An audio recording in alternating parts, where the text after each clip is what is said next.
बड़े मामले से जुड़ी बड़ी खबर, घोटाले की आंच लखमा से पूछताछ के लिए क्या अब आगे की प्रक्रिया है, ये आपको बताते हैं। अब आगे सुनिए ध्यान से। रायपुर से एक बड़ी खबर आ रही है जहां पर ईडी दफ्तर पहुंचे कवासी लखमा और ईडी पूछताछ में अब क्या तथ्य सामने रखती है ये भी देखने का विषय होगा। शराब घोटाला मामले में पूछताछ होगी कवासी लखमा से। 28 दिसंबर को ईडी ने छापा मारा था और अब ईडी ने पूर्व मंत्री कवासी लखमा को पूछताछ के लिए बुलाया भी है और अब आगे देखना होगा कि आगे क्या स्थिति बनती है। फिलहाल कवासी लखमा ईडी दफ्तर पहुंच चुके हैं। शराब घोटाला मामले में पूछताछ होनी है। 28 दिसंबर को ईडी ने छापामार कार्रवाई करते हुए कवासी लखमा के घर और उनके बेटे हरीश लखमा के घर भी छापा मारा था और अब ईडी दफ्तर पहुंचे हैं कवासी लखमा। आवाज उठाने वाला आदमी को इस प्रकार परेशान करने से सही बस्तर का जनता हो, शक्ति सरगुजा का जनता हो, मेरा बारे में सब जानते हैं। मैं सीधा साधा आदमी, एक राजनीतिक परिवार से नहीं हूँ। हम लोग 4 भाई थे, चारों भाई स्कूल नहीं गए। इसी प्रकार मैं कवासी लखमा एक अंधा आदमी हूँ, एक निर्दोष आदमी हूँ। एक गरीब आदमी को जो भी परेशान करेगा उसको ऊपर वाला छोड़ेगा भी नहीं। कवासी लखमा अब ऊपर वाले की दुहाई दे रहे हैं। अब शराब घोटाला मामले की आंच कवासी लखमा तक पहुंच रही है और अब देखना होगा कि पूछताछ में क्या तथ्य सामने आते हैं, क्योंकि आबकारी विभाग की जिम्मेदारी पूर्व की भूपेश बघेल सरकार में इनके पास थी और अगर कवासी लखमा तक जांच की आंच पहुंची है तो क्या आगे इस सरकार के कुछ और मंत्रियों अधिकारियों तक इस मामले के जांच की आंच पहुंचेगी? क्या मुख्यमंत्री, उस तत्कालीन मुख्यमंत्री को लेकर भी जांच आगे बढ़ेगी? ये भी एक अहम सवाल यहां बनता है। बहरहाल 28 दिसंबर को ईडी ने छापा मारा था और आज कवासी लखमा को ईडी कार्यालय बुलाया गया है पूछताछ करने के लिए। पूछताछ में क्या कुछ तथ्य सामने आएंगे ये भी देखने का विषय होगा और क्या हरीश कवासी से भी पूछताछ होगी ये भी देखने का विषय होगा। फिलहाल कवासी लखमा पहुंचे हैं ईडी दफ्तर और वहां पूछताछ कितनी देर चलती है, क्या होगा आगे, ये भी देखने का विषय होगा। आकाश शुक्ला हमारे सहयोगी इस वक्त हमारे साथ जुड़ गए हैं, फोन लाइन पर बात करेंगे उनसे। आकाश, कवासी लखमा पहुंच गए हैं? जी बिल्कुल, कवासी लखमा अभी ईडी दफ्तर पहुंच गए हैं और कुछ अधिकारी उनसे चर्चा कर रहे हैं। ये ईडी दफ्तर के अंदर है। कवासी लखमा बता दें कि 28 तारीख को कवासी लखमा के यहाँ छापा पड़ा था और कई दस्तावेज अहम बरामद हुए हैं। इसकी जानकारी कवासी लखमा ने भी आज न्यूज 18 से बातचीत के दौरान की है और ये पूरा मामला 2000 करोड़ से अधिक के शराब घोटाले का है। इसमें कहीं ना कहीं फंसते नजर आ रहे हैं। कवासी लखमा पूर्व आबकारी मंत्री थे। इसके साथ ही इनके जो करीबी थे उनके घर भी छापा पड़ा। पूर्व ओएसडी इनके रहे हैं, उनके यहाँ छापा पड़ा है। तो 6-7 लोगों के यहाँ छापा पड़ा है और भी कहा जा रहा है कि और कई अन्य लोगों के घर भी छापेमार की कार्रवाई कर सकते हैं। फिलहाल आज पूरे दिन इनसे पूछताछ होगी और पूछताछ में क्या निकलेगा ये देखने वाला विषय होगा। हालांकि कवासी लखमा ने इस पर कहा है कि ईडी और ये राजनीतिक रूप से इन्हें फंसाया जा रहा है, एक तरीके से फंसाने का प्रयास किया जा रहा है। आरोप लगाना जो है वो ठीक है, लेकिन आरोप को सिद्ध नहीं कर पाएंगे।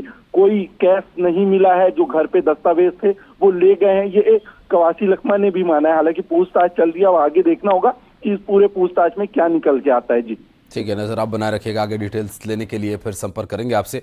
बहुत शुक्रिया फिलहाल आपका इस पूरे मामले पर जानकारी देने के लिए। कुछ जानकारी देने का दूंगा, लेकिन मेरा इतना ही कहना है, एक गरीब आदिवासी को बस्तर में पैदा होकर मैं नेतागिरी कर रहा हूं पिछले 26 साल से।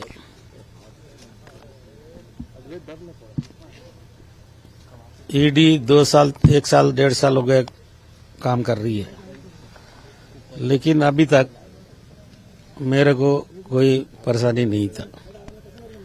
जब विधानसभा 4 दिन का चला, बस्तर का आवाज उठाया,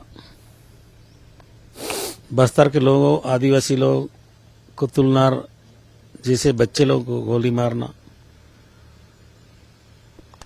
हॉस्टल आश्रम में बच्चे सुरक्षित नहीं है, बेला डीलस और नगरनार, ये सरकार डबल इंजन का सरकार के लिए मैं एक फकर वार्ता के नाम से मेरे को जनता ने चुना जिताया आदिवासी का आवाज उठाने के लिए। उस आवाज विधानसभा में उठाया, इसलिए सरकार ने मेरे को जानबूझ के फंसाने का, परेशान करने का उद्देश्य से ये काम चल रहा है। लेकिन मैं गरीब लोग का आवाज जब तक जिंदा रहूंगा, जब तक मेरा सांस रहेगा, बस्तर का लड़ाई लड़ूंगा और बस्तर का आवाज उठाऊंगा। बस्तर को आवाज उठाने वाला आदमी को इस प्रकार परेशान करने से बस्तर का जनता हो, सत्ती सरगुजा का जनता हो, मेरा बारे में सब। तो आप सुन रहे थे कवासी लखमा को, जिनका यह कहना है कि उन्हें फंसाने की कोशिश की जा रही है और वो एक ईमानदार व्यक्ति हैं, गरीब आदमी हैं और बस्तर की आवाज उठाने का बदला उनसे लिया जा रहा है। और बढ़ते हैं आगे, जबलपुर से बड़ी खबर, जहां प्राइवेट स्कूल्स की मनमानी पर लगाम लगाने के लिए 3 स्कूल से 33 करोड़ 78 लाख रुपए के वसूली के आदेश दिए गए हैं। 48,000 से ज्यादा बच्चों को राहत मिलेगी। अवैध वसूली से अब इस पूरे मामले पर कार्रवाई की जा रही है, क्योंकि अवैध वसूली का यह मामला बताया जा रहा है। अवैध रूप से जो फीस वसूली गई थी उस पर कार्रवाई की जा रही है। 1 महीने के भीतर यह फीस लौटानी होगी। 2-2 लाख रुपए का जुर्माना भी किया गया है। जबलपुर कलेक्टर का ये बड़ा आदेश आया है, जिसमें छोटी मोटी नहीं बल्कि 3 स्कूलों पर 33 करोड़ से ज्यादा की फीस वसूलने के लिए आदेश जारी किए गए। श्रीनिवास चौधरी हमारे सहयोगी इस वक्त हमारे साथ जुड़ गए। श्रीनिवास, स्कूल्स को अब इससे बेहतर सबक शायद और कुछ नहीं मिल सकता।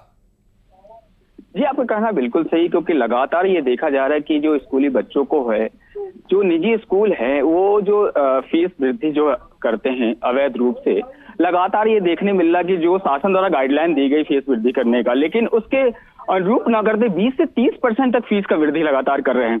और जबलपुर कलेक्टर ने इस पे सख्ती दिखाया है और जो लगभग जो 128 स्कूलों की जांच चल रही है, जिसमें कि अभी जो है जो सामने 3 स्कूलों की जांच जो सामने आया है, जिसमें दिखाया जा रहा है नचिकेता जो विद्यालय है उसमें 5 crore 85 lakh, small wonder school है 12 करोड़ 2 लाख और जोसेफ स्कूल है 15 करोड़ 91 लाख। इससे लगता है लगभग 33 करोड़ 78 लाख रुपए की वसूली के लिए इन्होंने आदेश दिया है, जो कि अभिभावकों को वापस करना पड़ेगा। तो कुल मिला के ये बात सामने आ रही कि जो कलेक्टर हैं उनके द्वारा जो जांच कराएगी उसमें बात सत्यता साबित हो रही है।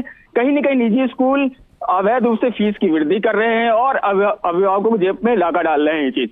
जी, एक बात और श्रीनिवास, यहाँ पर अगर वो 3 स्कूल कौन से उनके नाम पता हो तो आप बताइएगा, और साथ ही ये भी कि ये जो 2-2 लाख रुपए का जुर्माना लगाया गया है, क्या ये पारिस्थितिक रूप से लगाया गया कि ये जुर्माना इतना ही रहता है या परिस्थिति के अनुसार घटता बढ़ता रहेगा? ये जो बात है, जो 3 जो स्कूल अभी जो आया है, जो बात सामने आई, जिसमें नचिकेता जो विद्यालय है उसमें 5 करोड़ 85 लाख रुपए है, स्मॉल वंडर स्कूल जो 12 करोड़ 2 लाख रुपए है और सेंट जोसेफ स्कूल जो है उसमें 15 करोड़ 91 लाख, लगभग 48,000 जो बच्चे हैं उन